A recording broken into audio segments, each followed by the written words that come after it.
Syrian opposition groups have gathered in the Qatar capital, Doha, for a key meeting on how to form a more united front against President Assad. The meeting could lead to a replacement body for the Syrian National Council SNC, the main opposition in exile. Rebel forces in Syria have criticized the SNC as out of touch, and the opposition is also split ideologically. The talks come amid continuing violence in Syria, with reports of an explosion on Sunday near a hotel in Damascus. There are also reports that rebels have seized a major oil field in Deir Ezzor in the east of the country, but these have not been confirmed. Young elements in the SNC will be looking to broaden its ranks and agree on a common platform at the conference, the BBC's Jim Muir reports from Doha.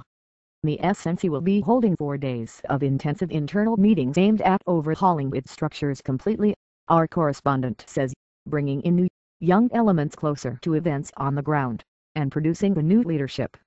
It will hold talks with the Syrian National Initiative, a group of influential and respected opposition figures who are proposing the creation of a unified leadership body that would later produce a government in exile, possibly as early as next month. Respected dissident Riyad Seif is apparently being suggested by the U.S. as the head of the new government in exile. An alternative to the regime is dearly needed, Mr. Seif told Reuters news agency. We are talking about a temporary period that begins with forming a political leadership until a national assembly that represents all Syrians meets in Damascus, once Assad falls, he said. Mr. Seif was among more than 20 opposition leaders who gathered in Jordan on Thursday to hammer out proposals for a new leadership.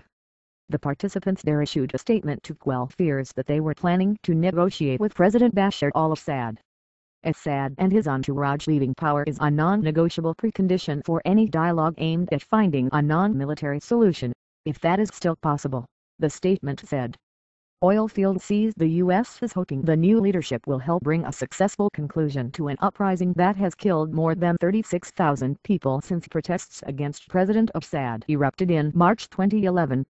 Earlier this week, American officials signaled the opposition needed to be expanded from just the SNC to take in more of those operating inside Syria. Divisions have arisen not just between those in Syria and opposition figures abroad, but also between Islamist and secularist groups. The previous opposition meeting in Cairo in July accepted that the Assad government must fall but failed to appoint a committee to act for the opposition internationally. Representatives at Doha will include various other religious and secular groupings, plus Kurdish figures and dissident members of Mr. Assad's Alawite sect. Inside Syria on Sunday, state television reported an explosion near the Dama Rose Hotel in the capital, Damascus. Several people were wounded. Also on Sunday, the UK-based opposition activist group, the Syrian Observatory for Human Rights, reported fierce clashes between government troops and rebels near a security building in Damascus.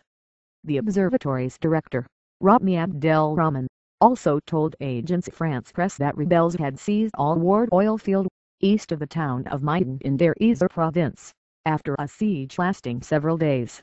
He said this was the first time the rebels had taken control of an oil field. On Saturday, rebels had attacked the strategically important Taftanaz base in the north with multiple rocket launchers, mortars and other weaponry. Activists said the fighting at Taftanaz, which is crucial for government supply lines into northern Syria, continued into Saturday evening. The state-run Sana news agency said on Sunday that government forces had confronted what it called several armed terrorist groups, adding that the armed forces killed a large number of terrorists and destroyed their vehicles.